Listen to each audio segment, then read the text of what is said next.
for having me, and huge shout out for Maria. I didn't know about this event like 2 weeks ago, so only reason I'm here is you. So it was really awesome to have that introduction that you led earlier, because now I feel like I have a sense of just who everyone is in the audience and what our backgrounds is from the business side of things. Like, we're all in very diverse industries. There's a lot of intersection with like marketing and real estate. So what I want to try to do with this conversation is have it be sort of like open. Like, I want you to feel free to just like jump at me with questions and stuff. Like, if you have an idea or something that just feels very pertinent to your industry, shout it out. So we're going to be talking about the business side of blockchains. So one thing that I want to be sure by the close of today is I want everyone to like really understand blockchain and NFTs. Not just from like a, maybe you could describe it to someone on the street, but like I want you to understand the fundamental value adds of it, because like for me at least, it wasn't until I understood like the reason why you would even use blockchain or why you would even use NFTs that like I just, threw myself into it, because once you understand like what the technology can actually do for industries worldwide, it's like, heck, like you can't not pay attention to this. It's going to be impacting literally every industry over the next 5 to 10 years. So what are we going to talk about? We're going to be talking about the bare bones. What is blockchain? We're going to use a lot of visuals, and we'll get through it together. We're going to talk about what blockchain is good for, and we'll move on to NFTs, what are NFTs, and why I allege that NFTs are the future of marketing and commerce. So to start off, a little bit about me. So I've been in the blockchain space for about 3 years now. So I started off at a few different Web 2 startups, and in 2019 ended up discovering that you can write software on Ethereum, which was like, oh, that's really weird. Like, I knew about this cryptocurrency thing, but you can actually like build distributed infrastructure, and that really caught my attention. So I dived in. I got involved in different chain ecosystems, did some like research stuff at the IEEE, and eventually moved to co-found Facings, which is a platform that helps brands launch large-scale NFT collections, mostly targeting the player and gaming space. So I personally believe that the blockchain industry is going to impact every industry in the next 5 years if it hasn't already. And one thing that I'm really curious about is, like, before today, at least, how many of you have encountered blockchain in your industry? Okay, so could each of you like give an example? I mean, actually, you talked about it a little bit earlier. So you saw brands like doing some NFT launches. Very, very, very bare bones. We did see, brands doing NFT launches. We saw a lot of marketing going on around the Super Bowl and since then.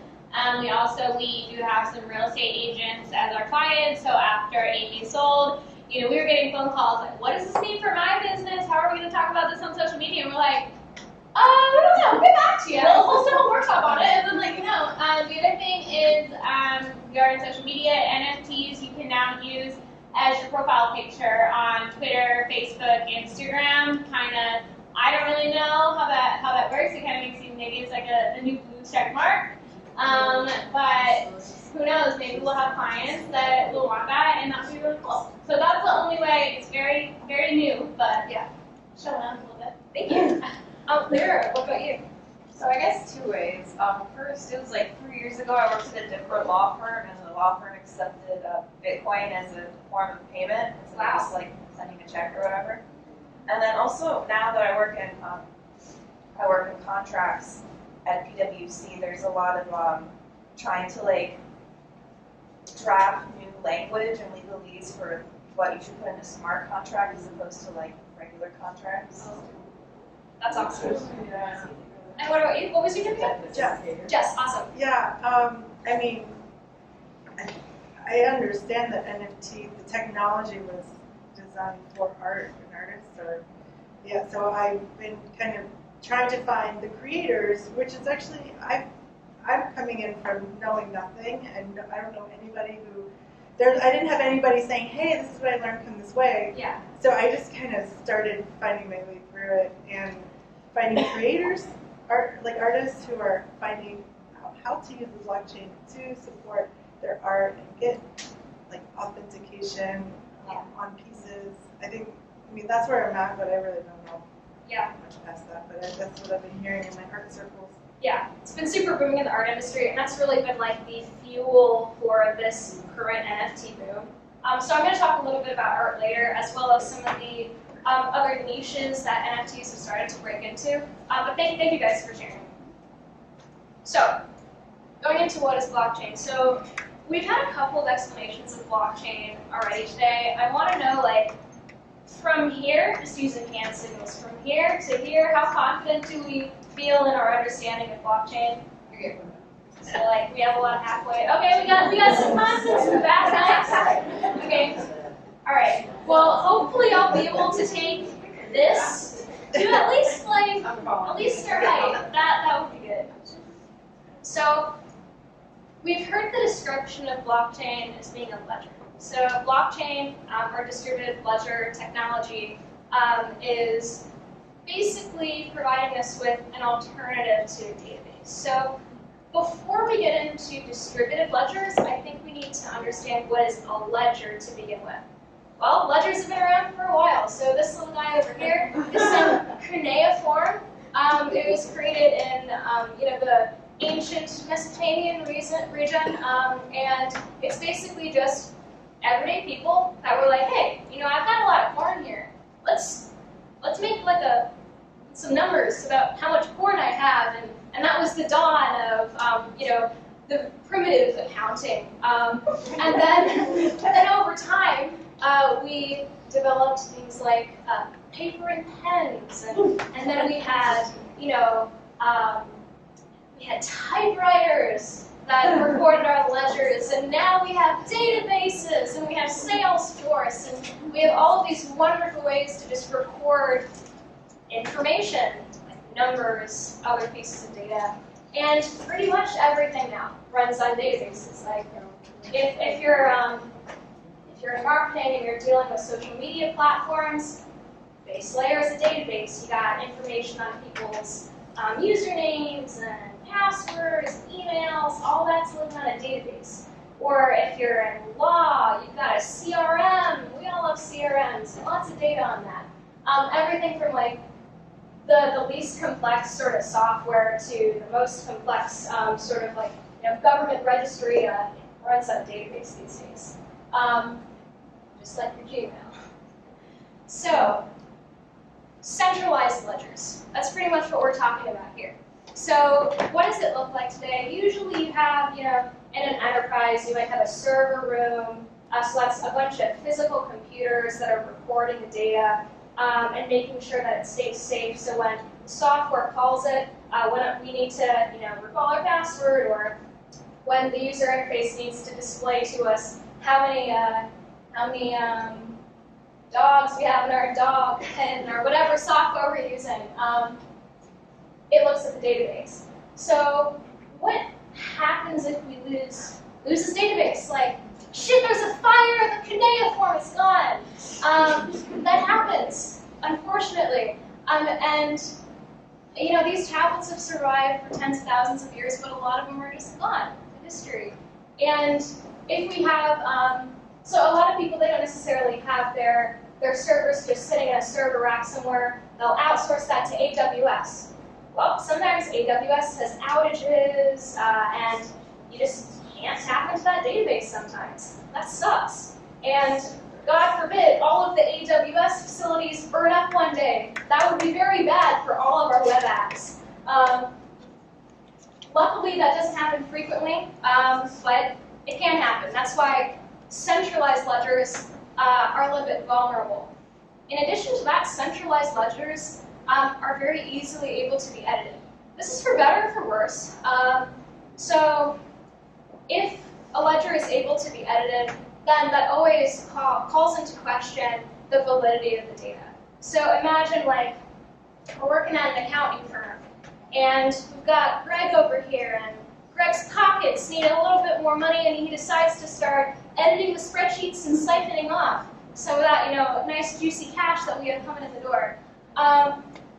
How am I supposed to know that that spreadsheet was edited? Well, we can look in the edit history, but there's no there's no way to really have one true like source of verifying whether or not that data is as it was initially put in. Similarly, data can be removed. So with distributed ledgers, we're kind of moving away from the single source or few sources of truth that can be edited, that can be lost, and we're moving to something that is more distributed in nature. So we basically have, with a blockchain, like the most simple way to describe it, in my opinion, is we have millions and millions of databases all over the world being maintained by disparate individuals. They're running the blockchain software, which validates transactions and essentially updates something like this little database. So, what are some of the benefits of this, though? Well, going back to the editing and the erasing. So, blockchain networks have a way of ensuring that the data that is stored on the blockchain is tamper-resistant. So different blockchains have different ways of doing this. And broadly speaking, the method of agreeing on what the true version of the data is called a consensus mechanism. So you might have heard people talk about like proof of work versus proof of stake. The different consensus mechanisms operate differently, and for example, proof of work uses up a lot of electricity, proof of stake not as much, and there are a bevy of other ones that are a lot less popular and commonly heard about. But either way, consensus mechanisms are basically just the way that this blockchain network agrees that this, and this are the correct version of history, and this one has been edited. So very, very high level how blockchain networks agree on like what is the correct version of history is, for the consensus mechanism, you have to have like enough individual miners, so enough individual databases having the same version. So hypothetically, there can be something called a 51% attack, where like enough of the miners are manipulated to agree with the edited version of the code. Although, because blockchain networks are extremely, extremely distributed, or at least most of them are, some of them are a bit more centralized, that prevents things like 51% attacks, therefore preserving the overall integrity of the data. So that was a lot. I'm going to pause for a second. Do we follow thus far? Mm-hmm. Yeah. Do we have any questions? So what you're saying is, I guess the question is, could it crash like a computer? Absolutely. So each individual node, they can crash. But luckily, the likelihood that all million nodes in the world crash at one time, or even 50% of them, or 75% of them, extremely, extremely low likelihood. Gotcha. Keep in mind, though, there are literally hundreds of thousands of blockchain networks out there. So if we're talking about Bitcoin, which is the most decentralized blockchain, that can be a very different scenario than talking about a chain that launched 2 days ago and has like only five, like the visual here. Then it could be very easy to have a large enough percent be manipulated or have them put down. Gotcha. So, tamper resistance is one of the core benefits of blockchain technology. That can be applied for businesses. So, in addition to that, we kind of talked about resilience just now. If we have a couple burnouts, a couple outages, or say we have a couple governments that ban cryptocurrency mining, as we've seen happen multiple times over the past few years, that's okay. Because if your network is truly distributed, you have enough nodes around the world that are still there maintaining that network. Lots of blockchains. They all run a little bit differently. Some of them you can write smart contracts on, so that would be building software architecture. Some of them are more so designed just as a currency. So Bitcoin, I wanted to talk a little bit about why Bitcoin was created for a second. So we dived into what Bitcoin was. We heard about Satoshi Nakamoto, but Bitcoin was specifically created after Satoshi witnessed the '08 crash. And if we dive into like what exactly was happening there, we see a couple things at play. So on one hand, why do we have this crash? Well, yeah, big banks, bailouts, market uncertainty. But one big factor that a lot of people aren't aware of about the '08 crash is excessive money printing. So Satoshi saw that the government in a time where there's their friends, like big banks, for example, they're doing poorly, they're almost dying because, they made bad investment decisions. They just print more money to bail them out. And what that does is it inflates all of our savings. It inflates the price of food, the price of assets, which is extremely negative in the long term. So if you go on like Google hyperinflation, you can see countries like Venezuela or Argentina and what they're experiencing when governments print too much money. That's what Satoshi saw happening in the United States. And now more than ever, we're seeing some of the ramifications of that. Satoshi created Bitcoin to be a deflationary currency. So that's the opposite of an inflationary currency. So over time, inflationary currencies always go down because you're always printing more and more and more, and it's the pace of printing that determines how quickly that value is dropping. With Bitcoin, even though there is an inflation over time, which is a different conversation, overall, it is supposed to have deflation. So that's reducing the number of tokens overall, or keeping it steady, and that increases the value over time as people use it more. Does that make sense, guys? Yes. All right. So there's a finite, there's only so many Bitcoins. There will be, finite amount. Yeah. So, now that we understand a little bit about like some of the core benefits of blockchain, let's look at how this can impact businesses.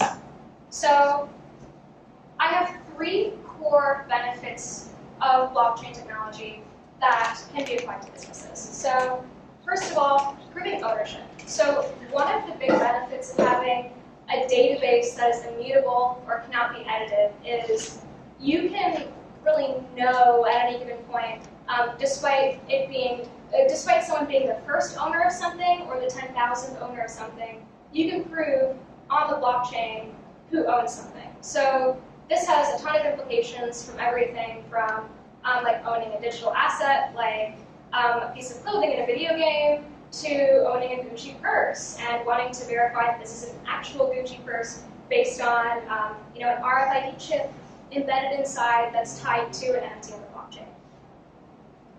Preserving data. So we talked a little bit about burning down the data centers. That would really suck. We live in a world where sometimes bad things happen, and especially in government regimes where there is little rule of law, or there's a lot of volatility for the regulation of different things. There's a lot of confiscation of ownership of property and all of that. Like being able to have your wealth and also information stored on a distributed network is very, very valuable because it means the data is always going to be persistent as long as the blockchain network is processing transactions and is maintained by enough servers. Additionally, getting back to the whole whether you're the first owner or the 100,000th owner, proving chain of custody is huge. So think about the natural food sourcing phenomena that we've all been getting into over the past 5 to 10 years. Like I want to know whether or not this bag of coffee beans is actually from the farmers that it says it is in Nicaragua and not product of slave labor or whatever. There's a lot of mismarketing of stuff like that just to fulfill people's desire to be helpful to people in the environment, but actually are just preying on people's desires and opinions. So if we can use blockchain to prove the chain of custody, so that's prove all of the owners or all of the contributors to an object or packet of data, really, then that adds a lot of value. So these are kind of like abstract terms. We're going to get into some actual like applications of, seeing how businesses have been applying those three key benefits. So, going into first logistics. I would say one of the, I don't know about most successful, but one of the like biggest and most well-known like trade-related blockchain projects is Maersk's trade lines. So basically what Maersk has been able to do, and Maersk is an international like shipping freighter container company basically, and they have this network of hundreds and hundreds of thousands of individual shipping companies across the world. And a lot of those like smaller companies, they maintain their own databases, some of them are like even have like, paper-based processes, and there is a lot of miscommunication of data, a lot of inefficiency in tracking of products, just because imagine you have like literally thousands and thousands of parties, all of them running on different databases, some of them running on paper. It's super inefficient.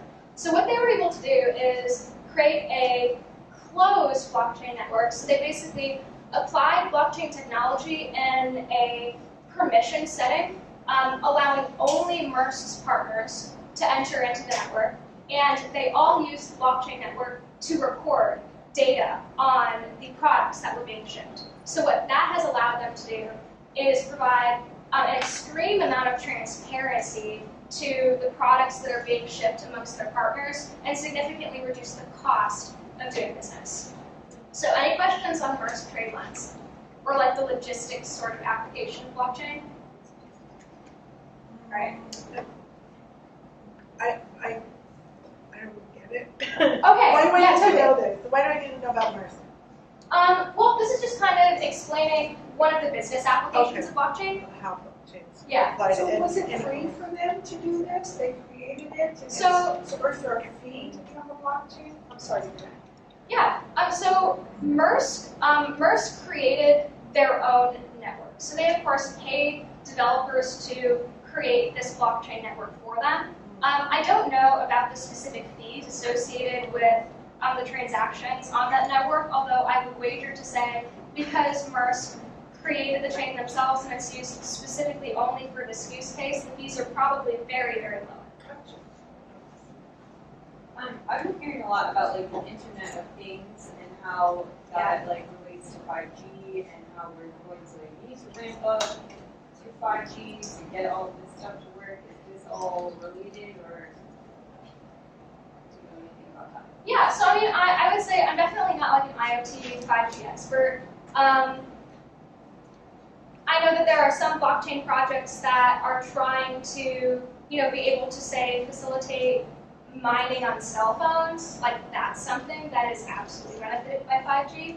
I would say for most blockchains, I mean, you don't really, but most people don't like mine on their like mobile devices, at least these days. So I don't know how applicable that would be. I'm sorry, like, I know a teeny tiny bit, but like the reason why 5G is necessary for IoT is because like Internet of Things. So it's like if your cup was like recorded, like the temperature in the room or something, it would need internet to power that.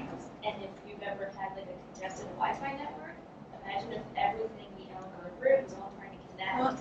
We need faster connections to power all of that new devices and a big Refrigerators, Yeah. and we have appliances that are smart.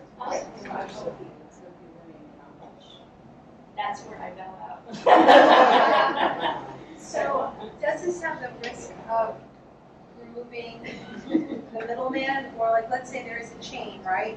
And you remove, because as selling a product, you could be the person who it's shipped to, the wholesalers, and then you're the end user. But can you track it all the way to the beginning to where that came from? Is there some kind of risk of that, of actually giving your, and I might be saying it wrong, but giving how you acquired it? Your connections are like kind of cutting out that middle portion by being able to find how that product was made or who originated it and working against you. Yeah. So there are blockchain-based logistics platforms that try to completely eliminate the middleman. So that's like be purely peer-to-peer and run on a like distributed network. So that is, for the record, not what Maersk is doing. Maersk is doing the big company version of that, which is we're going to create a closed network, we're going to invite our friends. But it's still an interesting application of the technology, I think. So, y'all already know that blockchain is good for currency. The three things that I mentioned are the reason. You can prove ownership. The blockchain is going to preserve the record of your ownership and the transactions over time, and you have that chain of custody. So now moving on to NFTs. So one thing that blockchain has been, or something that's been like a application of blockchain for a while now, so maybe like 5-6 years, is putting certificates on the blockchain. So imagine like, you just graduated from university and you have this, degree from Notre Dame, but if you like, just have that sitting on your wall, who's to say that's like a forgery, or who's to say like that is the actual document? So a lot of universities, as well as like career certificating programs, are creating blockchain-based certificates. So that's essentially storing like the credential information on the blockchain, so that it can be accessed by anyone, and it can be proven to be associated with you. So that was kind of like the first iteration of the certificating aspect of blockchain technology. Most of the applications involving certificates have actually moved to the NFT space, which I'm going to get into next.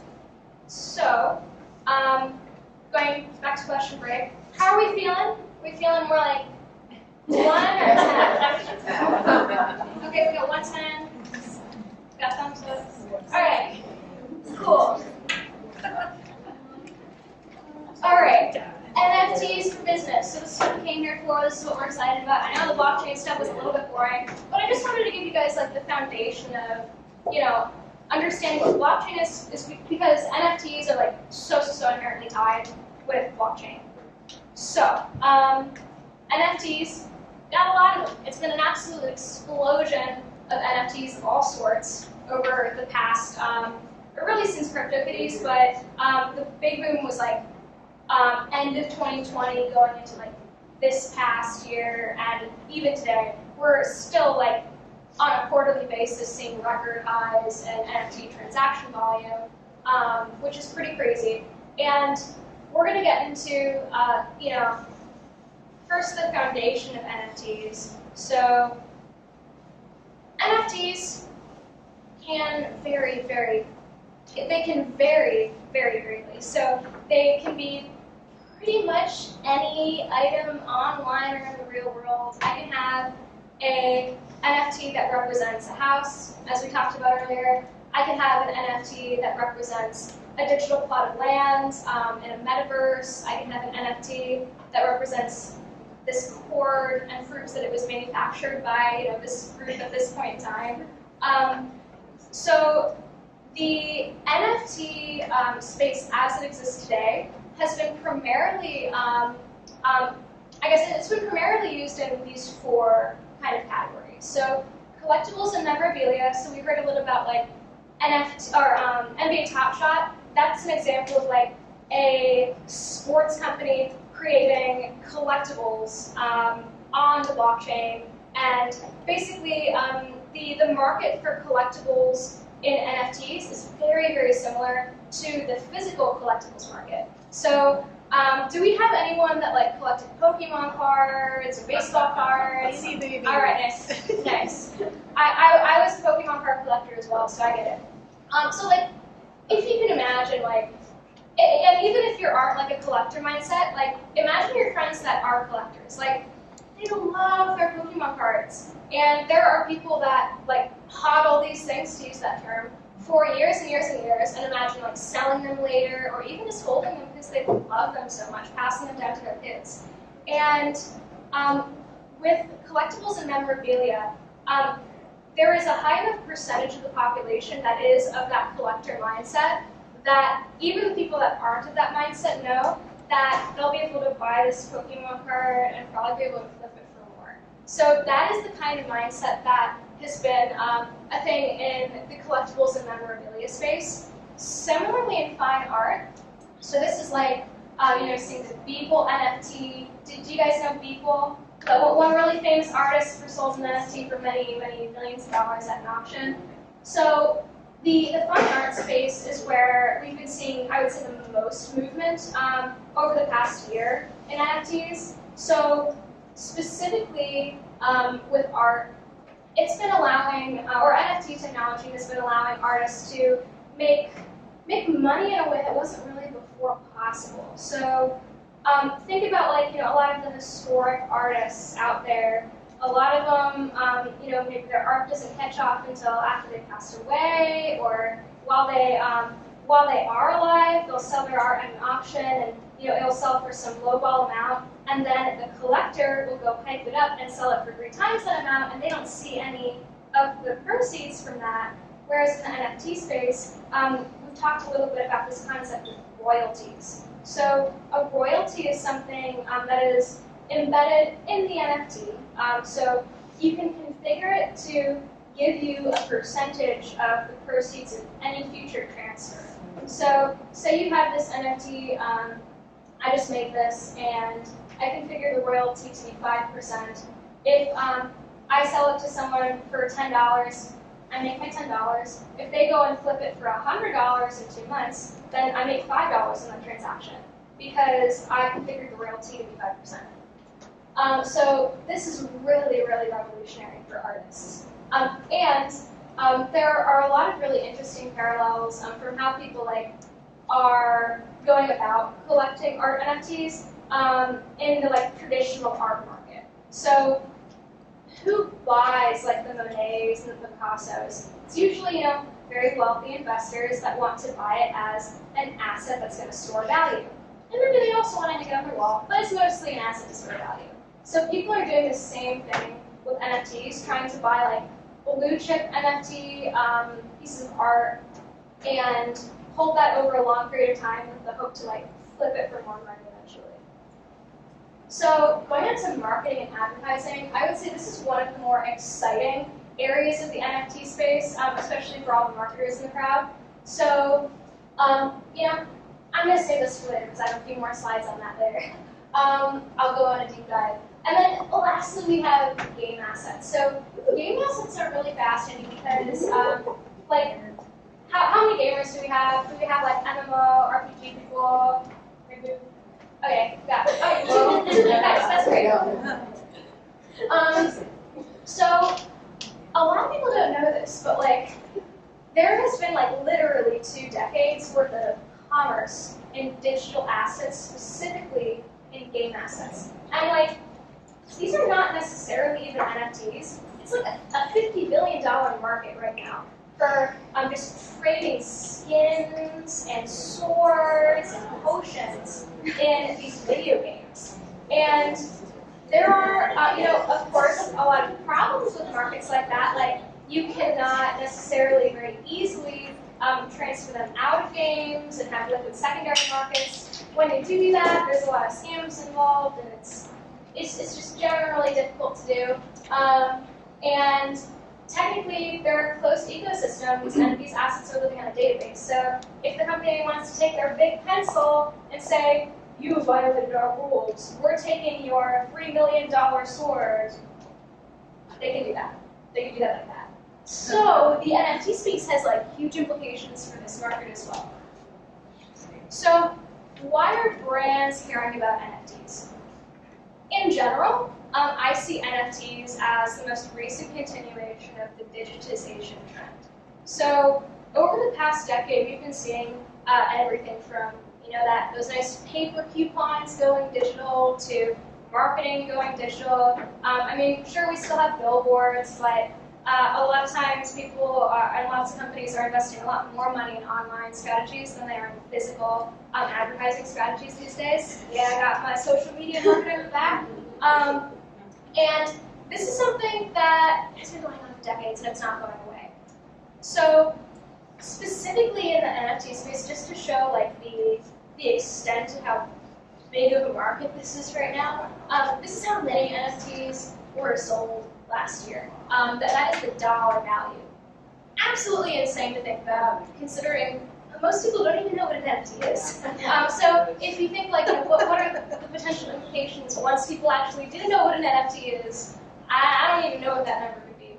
But on the other hand, is this a bubble or is this a revolution? We used the word bubble before. I heard someone say that. I don't remember the context, but let me be honest with you. So in my opinion, a lot of the NFTs that are being created today, they are probably not going to do very well. So that's just me being honest.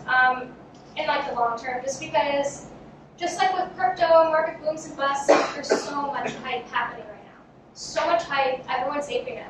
However, the underlying technology and the implications of that for artists, for video games, for commerce, is too much for it to be purely a bubble. I believe that the technology is going to be resilient and be continue to be applied for the foreseeable future, even if there might be a boom and bust in the NFT market and we see like a downturn in the value of a lot of these NFTs. So it's not to scare anyone, but just being honest. Yes? All this is very visual. Is there space for this in the music industry? Absolutely. And I actually have a slide coming up on this. Okay. So I talked a little bit about the implications of NFTs as in-game items. So diving into this a little bit deeper, we heard from Maria earlier that people in specifically a lot of lower income countries are making a full-time living or more just playing these video games. Axie Infinity is an example of that. So Axie Infinity, think of it kind of like Pokemon. Like you have these little critters and you can battle them and earn money. And the critters are NFTs. So you can, initially you could have minted one, you can breed them and have a new one be created. You can purchase them on secondary markets. And particularly what's been really interesting about Axie Infinity and some of the innovation around that is there's so much commerce happening within this specific video game economy that they have developed a sort of lending system called the sponsorship system, where people that own Axies lend out the Axies. They lend out the Pokemon equivalent to people that want to play the game but don't have enough money to buy a whole Axie. So that's just pretty insane to me. And yeah, people are making extremely large amounts of money just playing these video games. And going back to like the traditional video game space, like there is just such a smooth secondary market.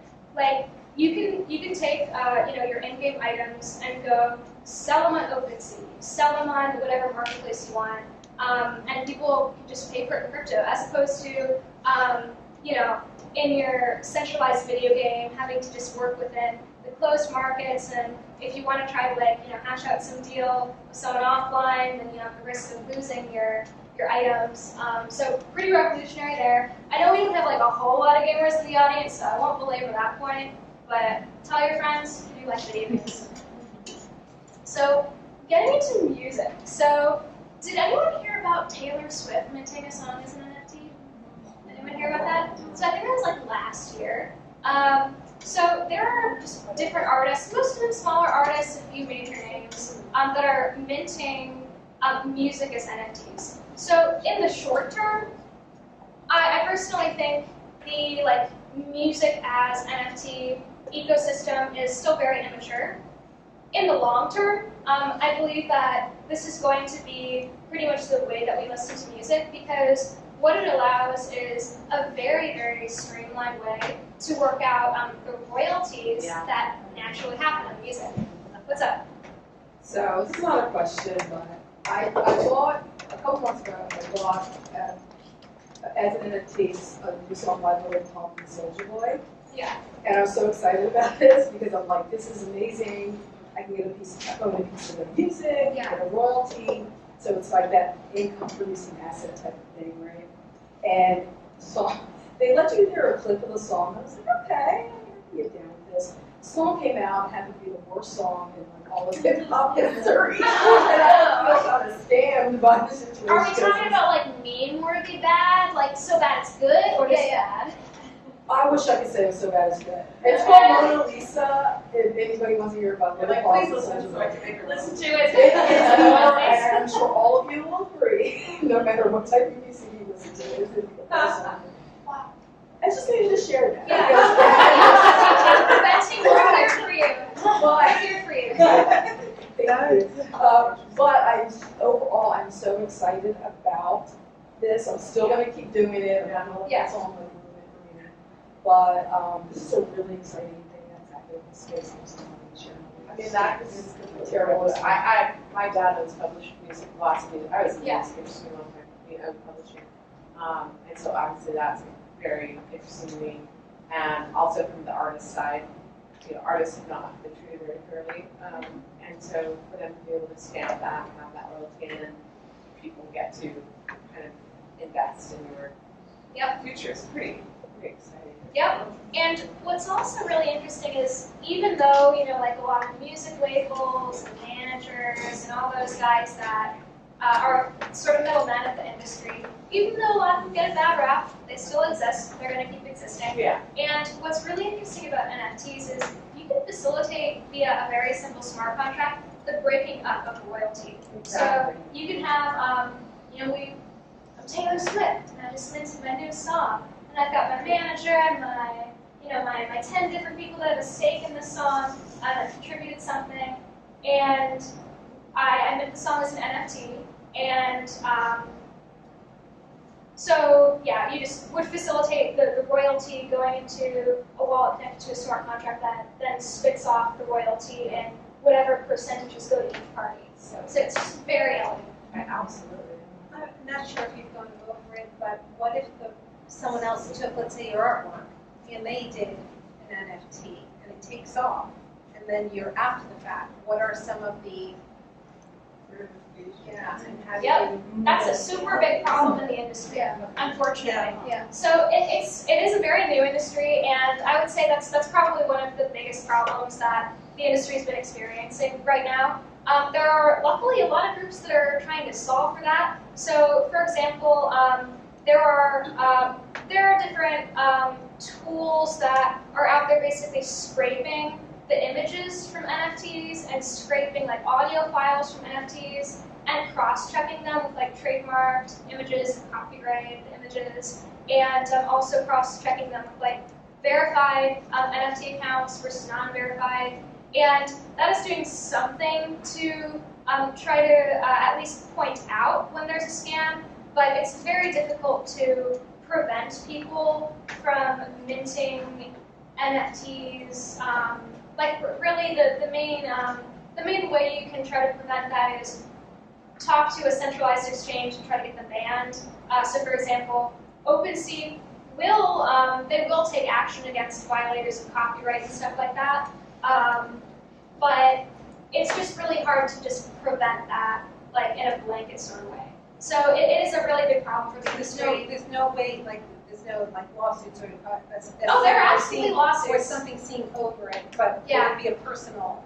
That's interesting. You could absolutely sue if you want. And I mean there actually have been a lot of lawsuits. I mean one that I remember like just recently hearing about is you guys know Birkin bags.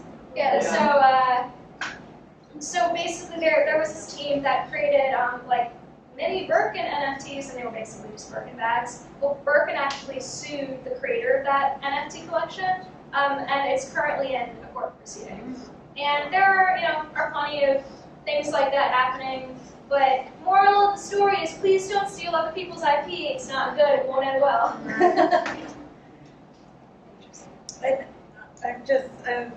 What I've noticed too is like the community, for an NFT to be successful, it needs to have already a community, of followers and stuff, and a lot of times the community is almost self-regulating, right? They'll be the ones to call people out if they're doing something cross, and it doesn't always work, and it depends on what kind of community and what kind of NFT you're getting into, but that's why I think it's important to know the project well enough.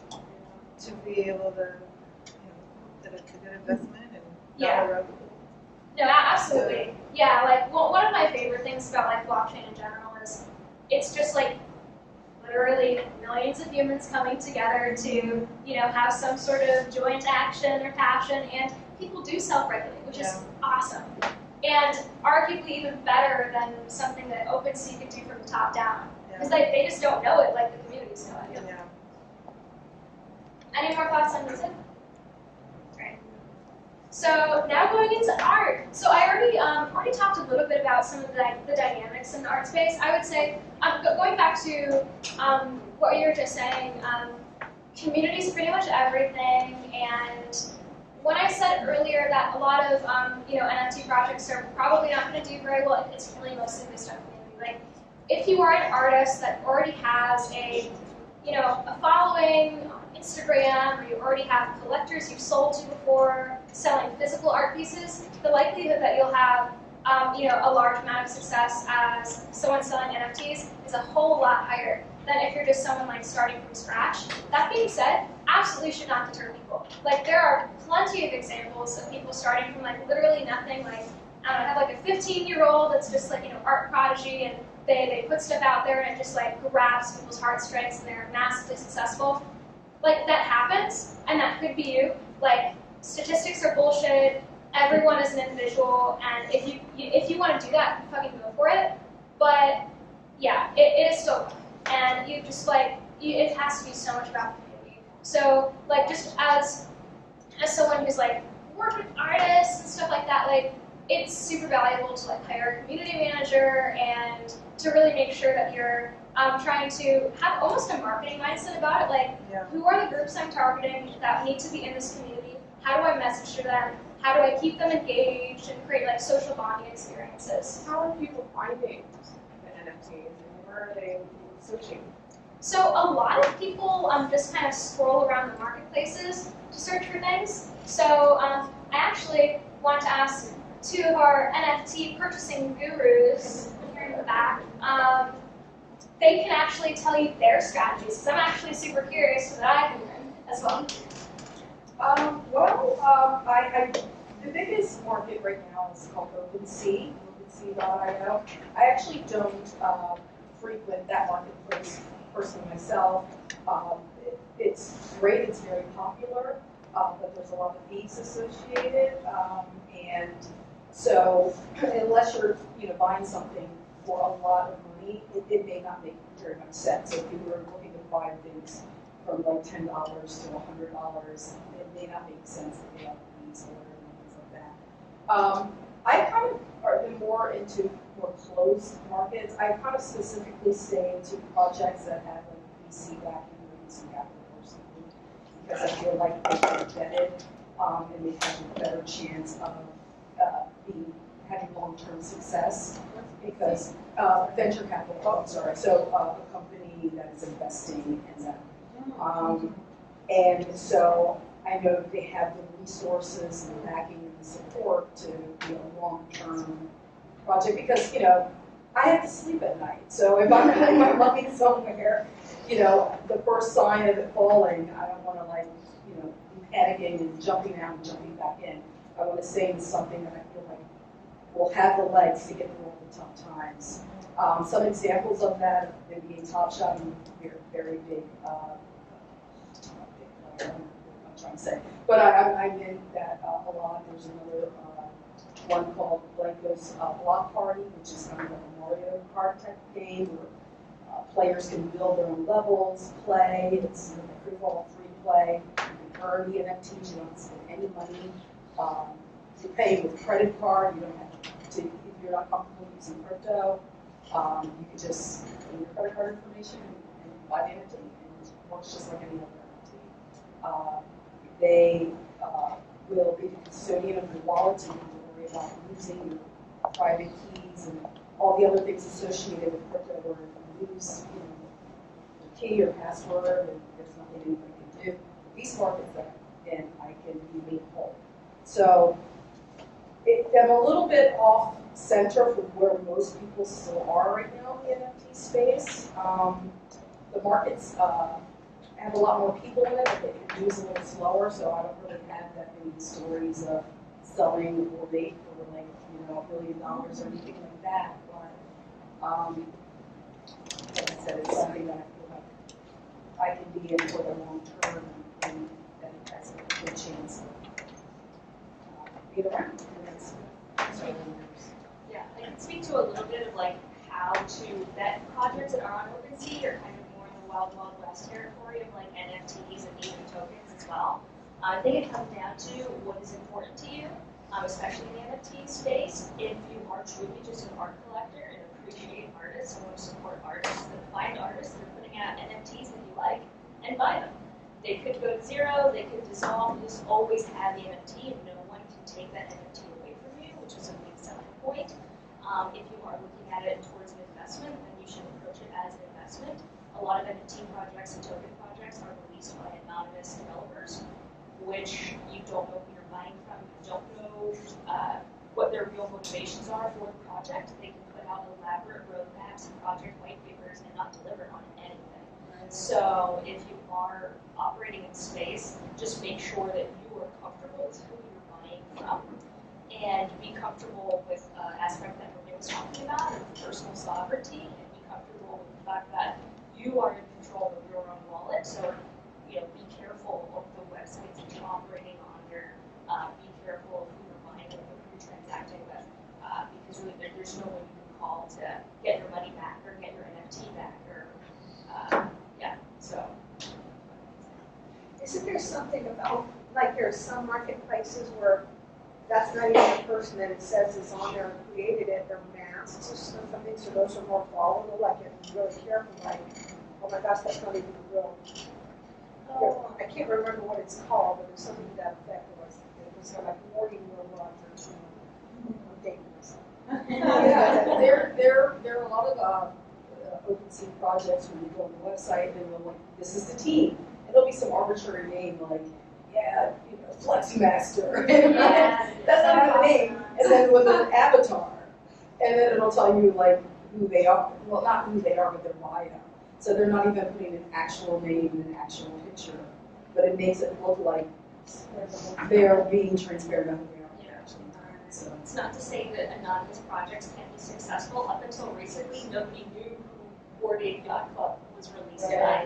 So there's a lot of money flowing into these projects, but it's just about the likelihood that you're going to land on an anonymously launched project today that so happens to make you millions of dollars is very low compared to your chances of landing on a rug pull, which is like a term that means someone launched an NFT project and then basically took all the money and ran and they're not developing at all. So all you are left with is the NFT, which just goes back to make sure that you're buying something that you can stomach having with no intrinsic value. Thank you guys both, Maria and Alex. So another really cool example of digital collectibles being created by a more major brand. So AMC for the new Spider-Man movie. Did anyone see the Spider-Man movie in theaters? Yes. So for specifically Stubbs Premiere members. So these are like, some special AMC, they had a special membership at AMC that allowed them to like have early viewings of Spider-Man. When they went to the theater, they were actually offered NFTs to prove that they were there as premiere members watching the film at that point in time.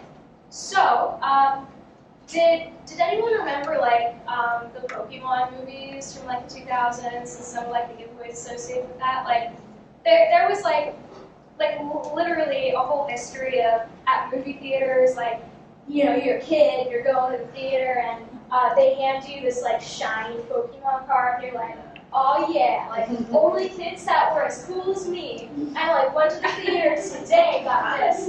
And the weird thing is like those cards actually sell like today for a decent amount of money because people are nostalgic about it. Not everyone kept them.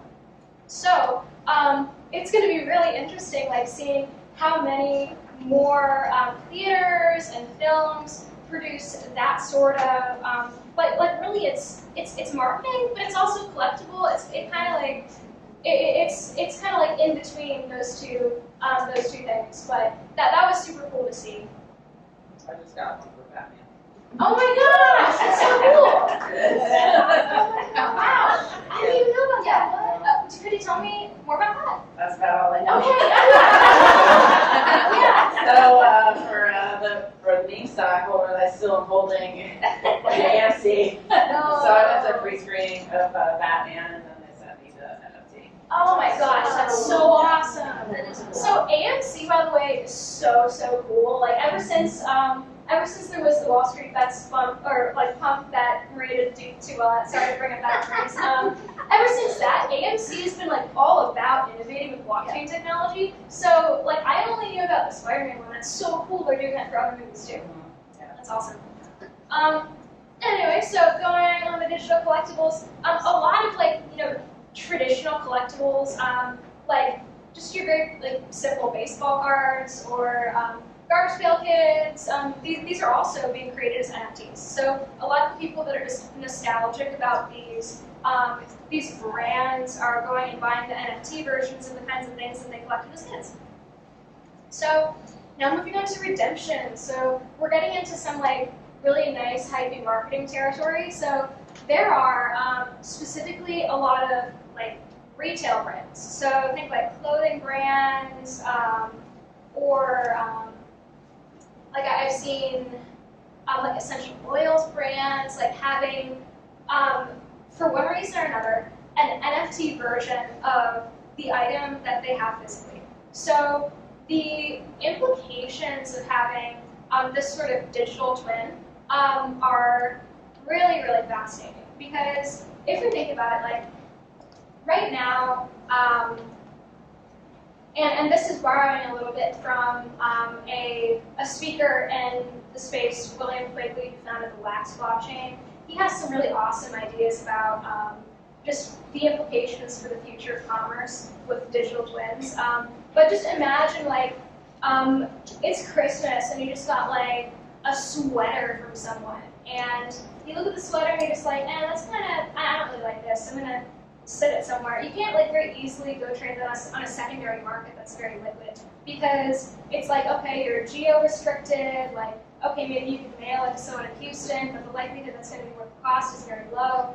Whereas if we have a system of gifting digital versions of these items, then those actual physical items can just sit in a warehouse somewhere, and you can be gifted that sweater in NFT form, and you can go and trade it to anyone in the world in an extremely liquid blockchain market. And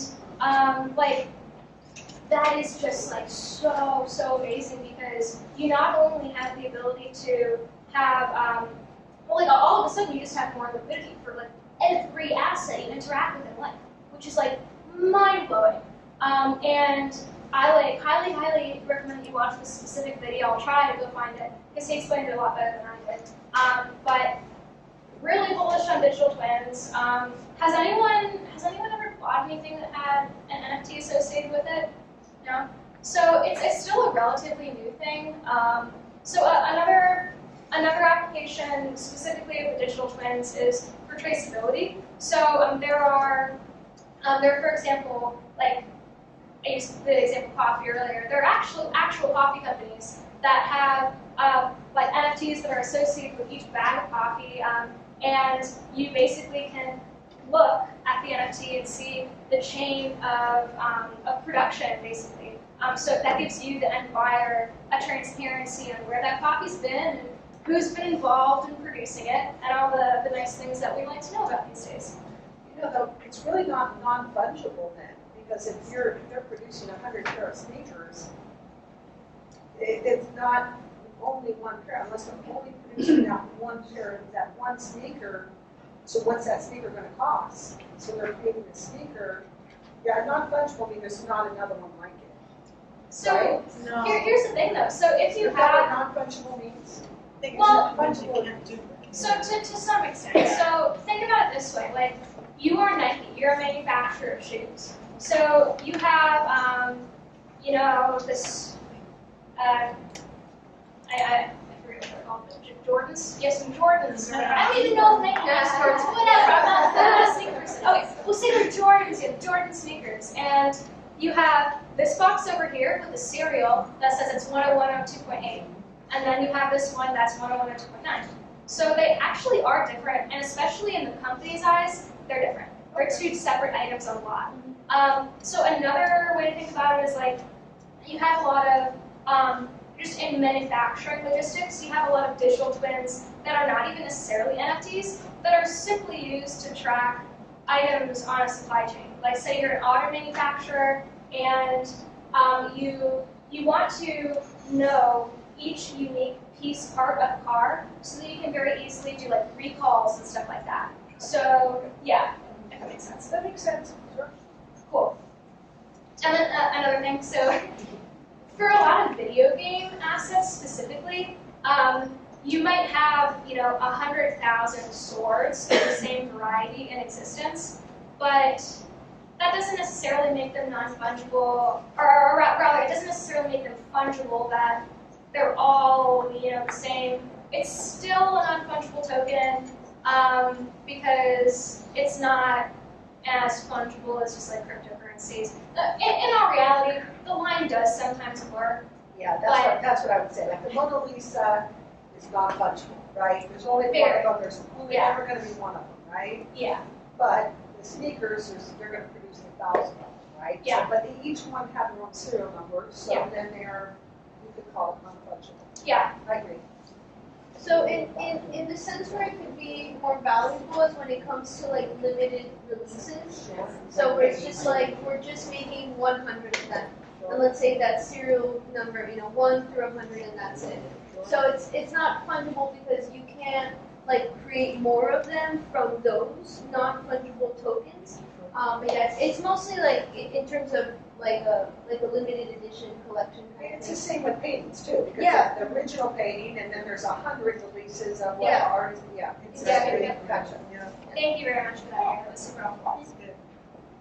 So, we're getting to the close of my presentation. So, first we talked a little bit about some of the like pie in the sky blockchain things, and I hope that gives you a little bit better of a perception of like how blockchain might be able to impact your industry. I don't know all your industries. I don't know like the back of my hand. Only you guys do that. So I hope that you can take away as well, what you just learned about NFTs, and figure out like how does this really apply to what I'm doing? Can I apply this technology in any way? And maybe also just be observant. Like, do you see this technology being applied in any way? So I wanted to ask you all, after hearing about this, like, do you have ears whirring? Like, can you think of any like applications that might impact you or your industry? So, in the cannabis industry, a lot of states, like Florida, for example, require that companies are vertically integrated, meaning that from seed to sale, it's all the same people handling it, the same company. So I know that a lot of people in cannabis are talking about how the blockchain would be great for that, because right now they're using all these like really clunky systems to track where cannabis is going and who's touching it, and it gets lost, or they're losing money, or it's a mess. So I know that there's a lot of talk of blockchain to kind of alleviate a lot of those issues. Yeah, that's awesome. Thank you. So, just a side note, write down Google GrainChain. This is grainchain.io. So it's basically doing that only for like grain, but yeah, it's basically like one for one, same sort of thing that you're talking about. So you mentioned RFID chip earlier, and that's something that we could attach to like a physical piece of art. Yeah. So I don't know. I heard about it. Yeah. So RFID. So it's basically just a little physical chip that you can scan with like a scanner, and the chip is unique. It has data embedded into it, and you can have that RFID chip point to an NFT. So, for example, what a number of artists have been doing is they'll have you know, a physical, say we have like a beautiful canvas on this wall, and embedded on the back of the canvas, you slip in an RFID, and that RFID points to an NFT. So that way, if you're like, you know, selling this painting on the secondary market, someone can go in and they look at the RFID, they see it hasn't been tampered with, and they're like, okay, this one's going to be the right one because that RFID points to this NFT. So whereas like if you didn't have anything tying the NFT to the art, there's actually been unfortunately been some times where people did buy the NFT as well as the physical art, swapped out the physical art for a fake, and kept it. Super bad. So like that's why you need like the tether, like the RFID chip. How do you, where, you know, Google that, but where do you get that? So unfortunately, it's like kind of irksome to do that sort of thing right now. Like most of the RFID, it's not that new of a technology, but it's not very easily accessible for like retail buyers like us. Like most of the time, people that buy our RFID chips and like configure them are like, you know, it might be a major manufacturer or Gucci or you know, big companies that are purchasing them in bulk. So I actually don't know how you might obtain that as just an individual. Probably just do some research on that. So those RFID, I mean, they can't be duplicated either? Well, I mean, so I can't tell you specifically how, but there are ways to make it so that it cannot be forged. That's my short answer. Thank you.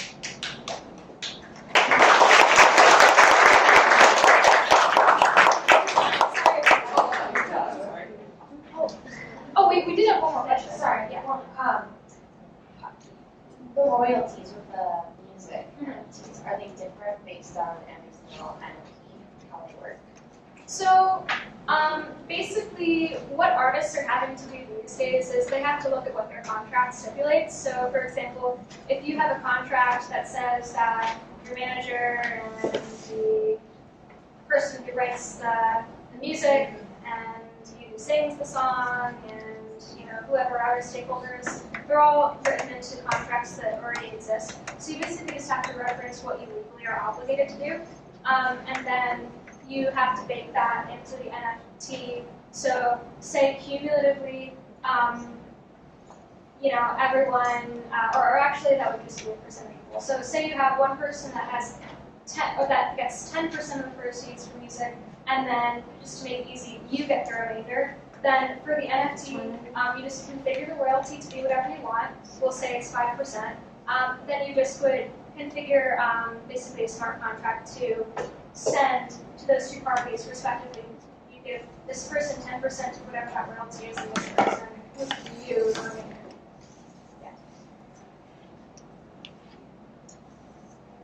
Yeah, I think that's all. Thank you all.